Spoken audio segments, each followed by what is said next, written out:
spend a few minutes just telling us a little bit about the music Guinea, and then I'll ask you about the specific challenges you're facing. Thank you. Maybe if we can have some slides.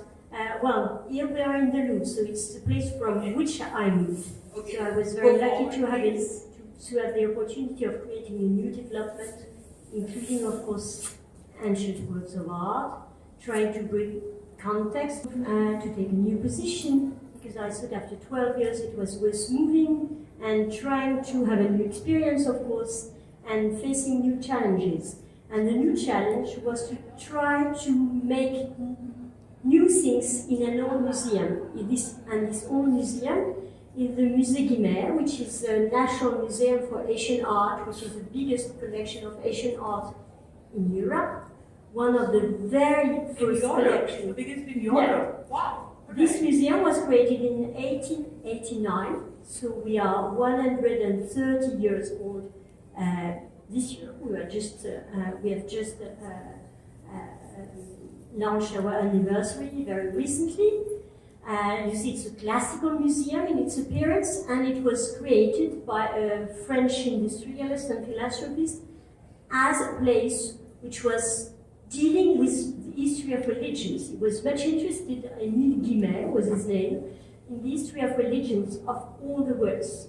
But he was fascinated by Egypt, he was fascinated by Asia, he paid a long trip to Asia, and he was the first to organize what we would call today a performance. He was the first to organize Buddhist ceremonies in Paris, but real Buddhist ceremonies. In these ceremonies, for example, which is held, actually this image is a representation of the library, of the old library of the museum where the ceremonies took place. And you see at the very corner, at the bottom of the image, a man with big moustache. It's Georges Clemenceau, who was a famous politician in France, very fond of Buddhism. So the two Paris came to this moment. So that is also a clue to what we are trying to do. Of course, the history of the museum is we moved from a very packed museum with a lot of items, thoroughly trying to show what is Japanese Buddhism, for example, what are the Egyptian religions. If we can move to the next image. Then there was a big reorganization in the 30s. We had a big reorganization in the 30s to try to clarify. We had to move ahead. So that is the image of Émile Guimet. The next one, please. Sorry. No worry.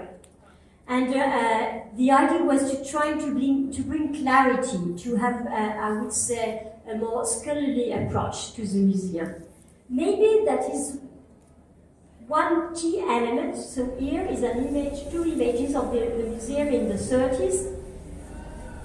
Bringing clarity, having a scholarly established collection display is very important, but in a way, it puts the museum in a corner. The message was that the museum was done only for people with knowledge. And maybe it's a good thing. But at one point, the message you send is that it's a kind of private club, a museum. A museum is made only for people who knows. Well, I would say I'm not interested in people who knows already. I'm interested in people, that is the old library of the museum. I'm interested in people who does not know, people who will have to learn, people who want to experience something. So that is my main challenge. How can we deal? We are all speaking of disability, of being far from culture, far from museum. Maybe the first things which makes you far from culture, far from museum, is social disability, which is also in France an issue. It could be because of your origin, it could be because of your social status. That is the image of the museum, which was quite terrible, I would say, in the 90s, very old-fashioned. And you will see after that an image of the museum as it is more or less today, after a big renovation process, at the beginning of the century. And the second issue, when we speak about disability, is also, I would say, not intellectual, but knowledge disability. And it can cross boundaries, can cross social boundaries. You can have a high status in society and have no knowledge at all about what is Asia, what is Asian art, what are we dealing with, and what do we want to deal with. Do we want to turn our audience into specialists? I don't think it is what we want to do. It is not my goal. My goal is trying to bring the gap. We have a fantastic museum with a beautiful architecture, with a big renovation which was done by a French architect named Henri Gaudin. First of all, it changed the inner image of the museum, because you have the image of the museum, which is an ancient building, and you go inside and you find a new brand architecture. So the first thing is how you get to know, that is the plan of the museum. We have a triangle, we have four different stairs. How do you, 4 different floors, sorry. How do you bring the ideas that you have to go through is the image of a past museum, but inside you will experience something which is different, which is brand new, and you will meet what you are not expecting. You will meet ancient and new. So that is my reply. I say that we have to go beyond our walls. We have to project the museum out of its wall. And of course for that we use especially social media, because we are targeting also younger audience. When you look at the composition of the public in most of French museums, you have people who are young, they come with their schools, they come until they are, let's say, in their 20s, then they stop around 25, they don't come any longer really to museum, and they will come back only around their 40s when they have children, and they will bring their children to the museum, or maybe the children will bring them to the museum because they come with their school. So how do we work on this specific audience between, I would say, 25 or 20 and 40s? Who don't come. How exactly. do you get the reason? And for that we do a special program. Mm-hmm. We try to mix old and new. We bring, of course, with a huge ancient collection. But ancient in itself and new in itself is nothing, in my opinion. What is interesting is to organize dialogues, because what is making history is bringing the new, the ancient into modernity, because each time it's like reading a book. You are reinventing the book when you read it. You are reinventing a collection when you visit it. It means that you have to bring and to feed the museum with new things. So into the galleries, you have a view of part of the Indian galleries. We are also operating new performance. We are bringing what we call the carte blanche. You will see a few images, bringing contemporary artists in dialogue with the collection. We are also bringing contemporary musicians, dealing with our musical archives, and we are really, working hard on that. And we see a big change in the composition of the public, and we have improved the number of young public 40% in 2 years. Right. So here I want to ask you something. We've seen in many cases that a museum that has a collection that doesn't seem to have a natural audience. It seems to be a museum that has things that will only appeal to specialists, as you found in a mosaic image. The way in which you try to contemporize it is by inviting contemporary artists in, or as Sophie very famously did in the famous gallery of Khmer sculptures, they have these fantastic Cambodian sculptures. She got a DJ to come and do a big party. See a few images. Basically a few images of that, right? But really I want to ask that as a curator and as a scholar, do you feel that it is really, this has become almost like an orthodoxy now in the museum world, that you renew an old collection. You bring in something of the contemporary life that is being lived outside. Is that the way to renew and make relevant a museum? Or should a museum that has ancient art be thinking of new pathways to an understanding of its core collections? How would you balance these two impulses, to give people different reasons to come in order to see the kind of music or the kind of art that they're seeing anyway in other places, not in the music image, or to find a new relationship with the artworks that only the music image has? Well, I do think that, in fact, bringing new technology, bringing a DJ in the museums, bringing the contemporary artist is not fashionable. It's not a matter of fashion. It's a matter of bringing nowadays language. I do think at the very beginning, when we mixed contemporary artwork into the display of ancient works in the museum, some curators were puzzled. That was a performance we organized in November for the anniversary of the museum. She's a Korean artist, and she was, so you see, blowing in those bubbles, and at the end she was drawn into bubbles. It was fantastic, it was beautiful. And you have a piece by Sri Chakravarti just above in the library, as you can see. The idea is really, to try to fit into what people live in their everyday life. I used to say, well, nobody lives in the Louis XIV interior. We are all mixing things. We are all living in the globalized world. We have pieces. Here is an image of what we call the Guillemet mix when we invited DJ in the museum.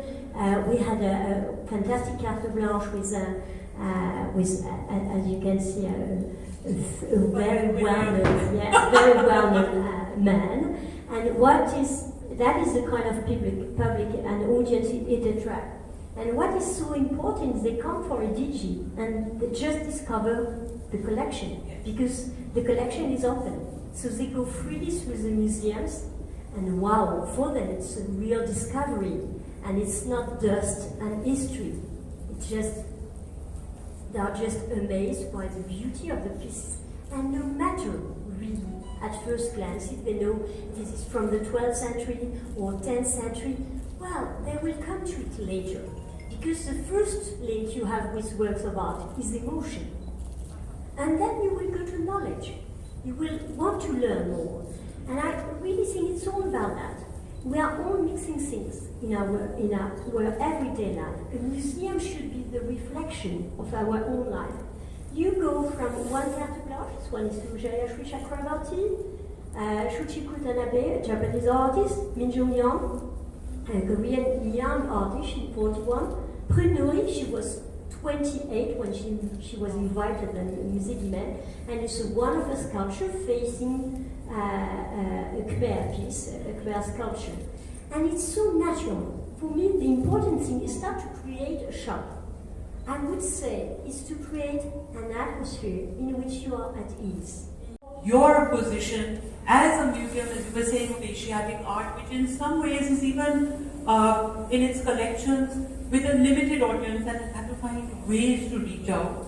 Now, I was thinking a little bit about the British Museum and the way in which Neil MacGregor, this very famous director who retired a few years ago from the British Museum, thought about the responsibilities to its public of a museum like that in today's situation. So he's thinking that it is the responsibility of a museum that has acquired all of these objects from different places all over the world. Now that it holds them in London, it has a responsibility to try and turn its local audiences more cosmopolitan, to appeal to the communities of origin who might be living as immigrants in the city and so on. Basically, for the museum to become a tool of multiculturalism. Now, I know that what is considered approaches to multiculturalism in Britain is different from approaches to multiculturalism in France, but both countries have to grapple with these issues and issues of diversity in their different ways. What for you has been the kind of thinking or political imagination of thinking of Museum Guillemets' collection as an instrument intervening in a difficult social space? Well, in fact, city, I would say, is Paris is a multi-layered city. It's the capital of a country which has been the oldest country which welcomed immigrants into Europe. It's very important to know that. I'm myself of foreign origin, as many French people. We have immigrants of all over the world, but we are very keen to preserve what is universalism. We all think the idea of what is a nation is very different in France and in England. We do believe we can be one thing, mixing everything together. You mix all the colors together. You mix all the origins together. You mix all the religions together. You are French. That's very important. You can come with what you are. But you have to accept the rules of the country. It's also a country where, which is a city which receives the most important number of tourists in the world every year. 70 million of tourists come to Paris every year. Wow. So that's quite something. It's very important. It means also that you have people coming from India, and quite a lot actually, from China, from Korea, from Italy, from Spain, right, from all around the world. So you are dealing with an audience which is French, which is foreign, which is half French, half foreign, which is foreign maybe with other roots. We don't know. So the only thing we can rely on is universalism. So we try to have a clear and, I would say, common language. How do we do with that? We do think that we have a kind of common root. We have common values. So we try to share these common values. And we try, in fact, to invite everybody to speak about that. We do think, in France, we are very sensitive to history. It's a country where we produce a lot of books about history. Yeah. So we are thinking also in a way that each exhibition, for example, is thought from, I would say, an inner point of view. If we deal about Japan, we would try to be Japanese in our mind, so to think about a subject from a Japanese point of view, but we will try also to think it from a French point of view, and to organize a kind of balance. I will explain what I mean by that. When we made this beautiful exhibition, which was Kimono, so it was a long story of the kimono, from its origin till nowadays, and how it was received into European American fashion, but also, of course, into Japanese contemporary fashion. We used the collection of a very important mark, which is Matsuzakaya, which was founded at the very beginning of the 17th century, the beginning of what is called Edo period in Japan. And it's the history of a very important store, which is still existing today in Japan. So, in fact, we choose to organize a chronology because it's the first tool that people will use at the entrance of the exhibition, bringing things of Japanese history in front of dates from French history, in order that people are able to connect, because the idea is really to try to create links. Yeah, well, to say, well, for example, what is happening in Japan? What is happening in Japan, for example, when Louis XIV is reigning in France? It seems a very simple device, but we do that regularly, and it's very important for people. They feel they have the tools, and then they can begin the travel into the exhibition. We are multicultural in this way. when we made the daimyo exhibition, Lord War of Japan, we had this beautiful installation at the fourth floor of the museum, but we made it in relationship with the Palais de Tokyo, which is a place which deals with contemporary art, just on the other side of the street. And we are at the part of the exhibition in a totally contemporary setting, inviting a contemporary artist, Georges-Henri Langley, a British artist, to interpret the arms and armors of Japan. And the idea is really, to give people different tools and to give freedom to them to use what they want to use. They will, in a way, build their own narrative of the exhibition. I'm speaking about history. Another important thing is that sometimes we concentrate also, we organize debates, for example, about important moments in the history of mankind. The Meiji era, what we call the beginning of the modern era in Japan, was an important moment. We wanted to we concentrated on that. We made a big exhibition. But for example, when we arrived at the museum, we decided we'll have something to commemorate the sad anniversary of Hiroshima and Nagasaki. And we had a debate with historians to speak about catastrophe. We are planning to have an exhibition about climatic catastrophe and the history of catastrophe, for example, in Japan. You have it in Japanese prints. The big wave by Okusai, in fact, is a tsunami wave. You have it in Japanese old photography, and we have a huge, huge collection. So we always try to work on the subject, not only to root them in the past, but really to bring them into the present. I think that's very interesting, and I think I understand what you were saying now about building a pathway to the art, but through the art into the present and into a kind of a universal understanding, because we see how many different people from different places and cultures have grappled with problems which indeed are universal. I have more questions, but we are getting out of time. So I think we have time for maybe 5 minutes with the audience. 1 minute with the audience? One question. One question from the audience. I was going to say, if there isn't a question from the audience, I'll continue, but there is a question. So, okay, there are 2 questions. I think we can break some rules here. Yes, 2 questions. Hi there. You talked earlier about Netflix.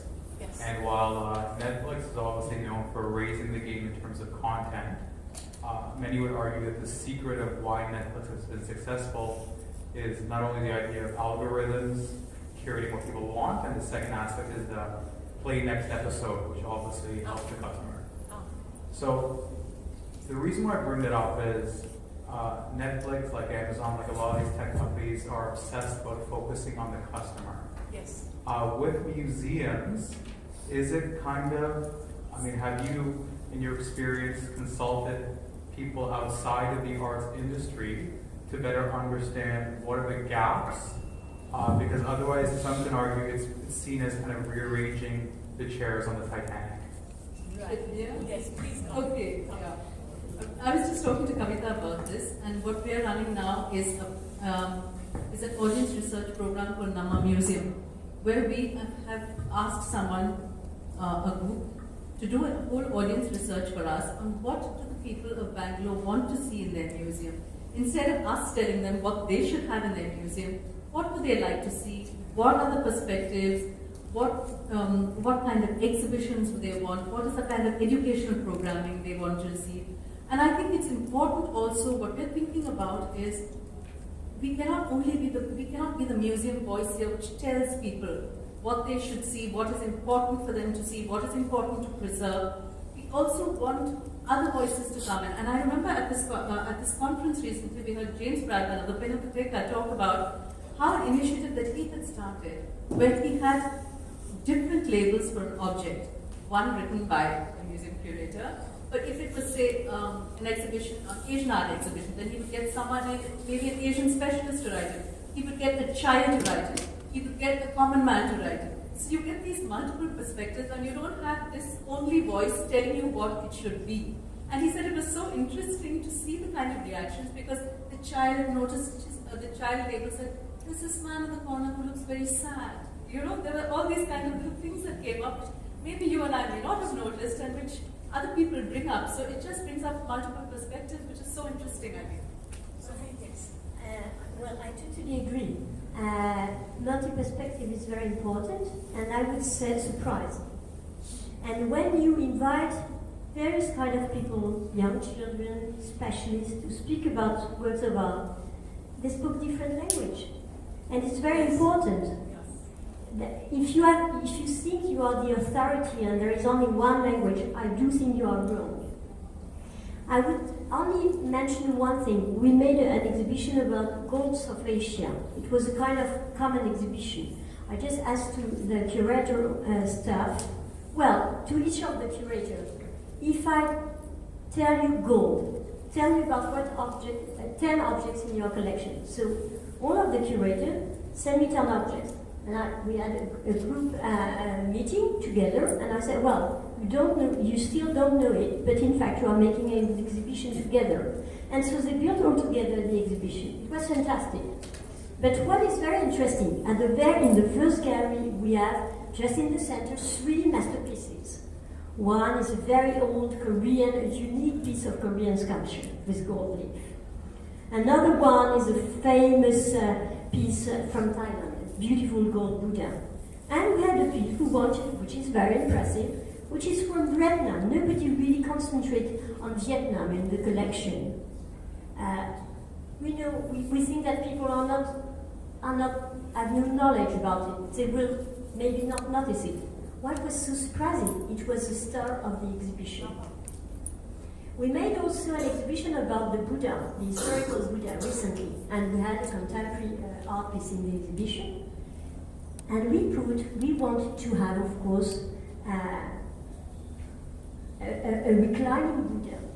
But we had another very important example in the collection. We had a Japanese one. So we put this one. We thought it was a secondary piece. What was so interesting that all the journalists and the audience, they all took photographs of this precise piece. So we know now that when we reinstall the collection of Japanese culture, we will have to put on display this one. Right. So there is that kind of tracking which would be, I think, analogous to the algorithm that Netflix serves up. Since you watch this, you might like this. But I think in the museum, there are 2 contradictory impulses which are working. One is the drive to bring in more audiences, and that needs to figure out what the audience wants, so it's a little bit of the entertainment model. But there's the old mandate of the museum to be an educational institution, in which case the museum says, we know what you should want, And these 2 both have to work simultaneously in the museum, sometimes with a bit of friction with each other. Do we have time, Monica, for the second question? Okay, very good. I think just shout. Okay, I just Yeah. Hello? Yeah. So we've talked about the art culture and museum culture in Britain, in France. And as we all know that the museum culture in India is really very different. What I feel is that it's very organized there, like in Britain and France. It's very organized, whereas in India, it's not at all organized. New museums come up, old ones close down. People don't really have a clue what's going on. So my question is this, that can, like in near future, can we see improvements? If yes, then how? How is it going to pan out? That's a very difficult question actually, because a lot of the museums in the country are run by the government. And unfortunately, culture is, the government spends of its budget less culture. And this 0.1% covers everything. The archaeology, theatre, the arts, the crafts, everything. This covers the whole thing. So you realize what is the importance that we as people, or as governments, or as nations give to our culture and our heritage. So I think it is all of us who have to get up and demand this of our governments. Why is the budget so low? If you look at the culture ministry, it's only the minister who gets the culture ministry. It's the least desired of all ministries. It's like you're the least important if you're given the culture ministry. Why is that? We're losing 1% of our tangible heritage every year. That's where it's getting from bad to worse. So we as a society, I mean, how many people go to a museum and patronize a museum? I mean, if you have a choice between a restaurant and a mall and a movie and a museum, I don't see anyone breaking down the doors to enter the museum. So I think it has to be a collective effort because we don't have sufficient money to revive our museums. We don't have trained personnel. So unless we give it that kind of importance and we start a movement, it's not going to change. You know, the problems are very many, and there is a lot of scarcity that comes from the fact that many of these museums, big government museums, they are trapped in bureaucratic red tape and conservative attitudes. But if we think about the heritage sector, and we think about the way in which the archaeological survey is not necessarily doing a terribly good job or an improved job of what it does with monuments, but today in Delhi there are about 15 different companies which run interesting heritage walks where people have taken the initiative to enliven these places, dig out stories. You even have these performative walks where people do theatrical enactments at the site of a monument to tell you its history. Somewhere perhaps we need to also take the initiative to enliven our museums in spite of our museums. And maybe that will show the way for something better in the future. Yes, And one more please. This is another from I am in Arnika's hands. I'm sorry. Just a question. Okay. Just a question, if it's possible. We are actually like 7 billion of people. We will be in 25 years 2 billions more. How could you just tell us your vision to manage the possibility and the access to a big number of visitors in the museum in the future? Just thinking about the way the population is exploding, the pressures of the population, I think Sophie would like to address Yeah, that. maybe, Yeah. if I may, Yes. I will try to answer. Coming back, maybe, if I may, to a French perspective, because Paris is facing this huge, I would say, tourism pressure. And so I will take one example I know very well, which is the Louvre. And the Louvre, as you may know, 35,000 people come to see the Mona Lisa every day. Yeah, which is a big disaster. Yes. I would say. It's a big disaster for the thousands of works of art which are in the galleries and nobody looks at them. And also because it turns a museum into something which is fascinating, which is a temple, which is, I don't know, for example, a stadium, but not a museum.